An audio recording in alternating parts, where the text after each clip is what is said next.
Affaire Cancantus. Voici les faits. Parlons premièrement de l'acteur principal du jour. Acteur pourquoi? Parce que Cancantus est connu comme un célèbre producteur, réalisateur, scénariste et acteur camerounais. Il est né le 17 septembre 1987 à Woum, c'est dans la région du nord-ouest Cameroun. Cancantus se présente sur Internet comme un richissime homme d'affaires et producteur. Il est connu premièrement dans le domaine de la production comme le producteur-réalisateur de 2 films qui ont hissé le cinéma camerounais au sommet. The Fisherman's Diary, un film sorti en 2020, première apparition de l'histoire sur Netflix d'un film camerounais. Ce film lui a valu une dizaine de prix à l'international et même au niveau national, que ce soit à Paris, à Londres et bien au-delà. Le producteur de Fisherman's Diary a marqué son temps dans l'histoire du cinéma camerounais. Il a également produit 3 ans plus tard, en 2023, un autre film qui sera bien célèbre, Nganu, qui a fait intervenir les meilleures pépites du cinéma africain. Tout le monde en raffole, c'est clair. Notons également que Cancantus a bâti un hôtel prestigieux et VIP au Cameroun, dénommé le Lionsgate.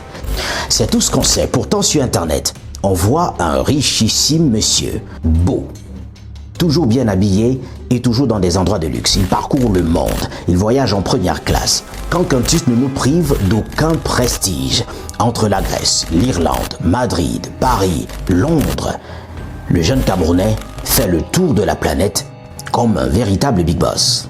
Il n'attire pas beaucoup l'attention sur lui, à part ses sorties prestigieuses et VIP, et surtout la quantité de son argent, ça saute à l'œil. Il est riche, très riche. Il s'offre des cadeaux d'anniversaire estimés à des centaines de millions de francs CFA. Ça, c'est l'identité de Cancantus qu'on connaissait jusque-là. Il y a quelques jours, une nouvelle paraît sur Internet. Cancantus a été appréhendé.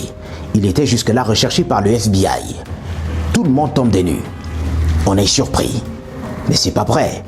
Mais c'est pas possible. Qu'est-ce qu'on reproche finalement à Cancantus? On évoque l'affaire Covid-19. On est tous surpris. Mais je vais vous éclaircir les choses.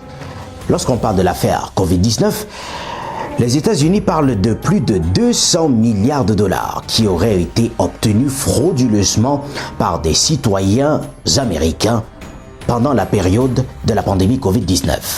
Comment? 3 mécanismes étaient utilisés par les fraudeurs à cette époque-là. Et notons que Cancantus résidait aux États-Unis avant de venir s'installer au Cameroun. Il s'agit de quoi concrètement? 3 mécanismes, comme je le disais, étaient utilisés parce que les États-Unis avaient mis en place eux également 3 programmes de financement pour les entrepreneurs et même pour les salariés américains. On était en pleine crise. Du coup, très peu de contrôle, réaction rapide du gouvernement, il fallait débloquer de l'argent très vite. Normal, il y avait des morts qui se comptaient par centaines chaque jour à travers le monde. Les États-Unis veulent, comme d'habitude, protéger leurs citoyens. C'est ça leur priorité. Et même s'il faut débourser beaucoup d'argent, l'heure n'est pas à faire les comptes, mais à satisfaire d'abord les nécessiteux. On parle jusqu'à présent de plusieurs milliers d'interpellations, d'arrestations, donc de condamnations déjà effectuées à travers le monde par le FBI. Comment ça se passait? Il y avait un premier programme, le PPP, Paycheck Protection Program, une sorte de programme de prêt destiné aux entrepreneurs américains qui devraient avoir besoin de l'argent pour survivre pendant et après la période Covid-19. Comment est-ce que cela se passait? Les fraudeurs déclaraient donc de fausses entreprises ou intervenaient sur de fausses identités, utilisaient des numéros de sécurité sociale appartenant à des personnes décédées ou alors tout simplement des faux numéros de sécurité sociale. Ils se présentaient donc devant le gouvernement américain et demandaient les prêts. Beaucoup d'argent était débloqué, des milliers de dollars. Les entrepreneurs se succédaient et des dossiers étaient proposés par milliers pour bénéficier des dites subventions. Ils déclarent de fausses entreprises, déclarent de faux salariés, déclarent de faux documents fiscaux. Ça passe vite. À ce moment, le gouvernement américain fait confiance au retour, le FBI, le Secret Service et tous les autres organismes mis en place pour pouvoir enquêter après. Mais pour l'heure, il faut débloquer les sous. En plus des fausses déclarations, des fausses identités, il y avait également certains fiscalistes et comptables qui organisaient des stratégies d'arnaque bien pensées. Qu'est-ce qu'il faisait? Vous vous présentez chez votre fiscaliste. Ce qu'il va faire, c'est qu'il va vous donner des stratégies, dit-il, pour vous permettre d'obtenir les prêts Covid-19 sans avoir de soucis. Ils disent qu'ils peuvent contourner la procédure ou alors vous faciliter tout simplement la tâche. En retour, lorsque vous recevez la subvention du gouvernement américain, eux, ils doivent avoir des pourcentages sur l'argent que vous recevez. Pour plusieurs Africains notamment, c'est la manne qui tombe du ciel. Ils sautent sur l'occasion, sans savoir que c'est un véritable panier à crabes que leur proposent leurs soi-disant fiscalistes. Ils disent « je peux t'obtenir un gros remboursement Covid-19 ». Ils vous fabriquent donc de faux crédits d'impôt, de faux congés maladie et tout autre faux document qui pourrait faire passer leur dossier. Et ça passe, normal. L'État a tout facilité. Nous sommes en période de crise, disent les Américains. Et l'argent est déboursé et les fiscalistes en question prennent de grosses parts sur l'argent qui est déversé aux citoyens américains. Et ils le font pour des centaines de milliers de citoyens. Ça passe. Les années se suivent.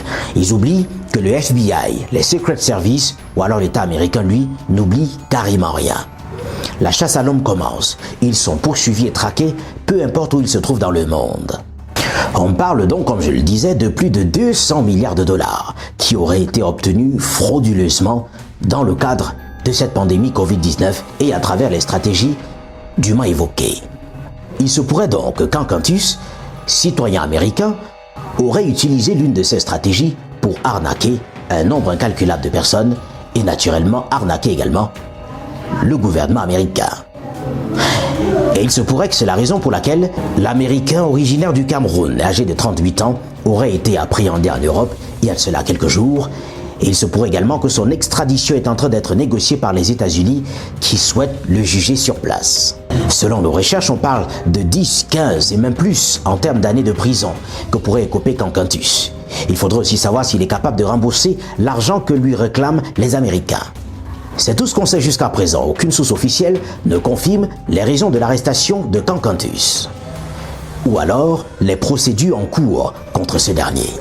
Voici ce qu'il faut savoir sur Cancantus. Une vie de luxe, une position importante en société, une vie de producteur, une vie populaire qui tourne finalement au drame.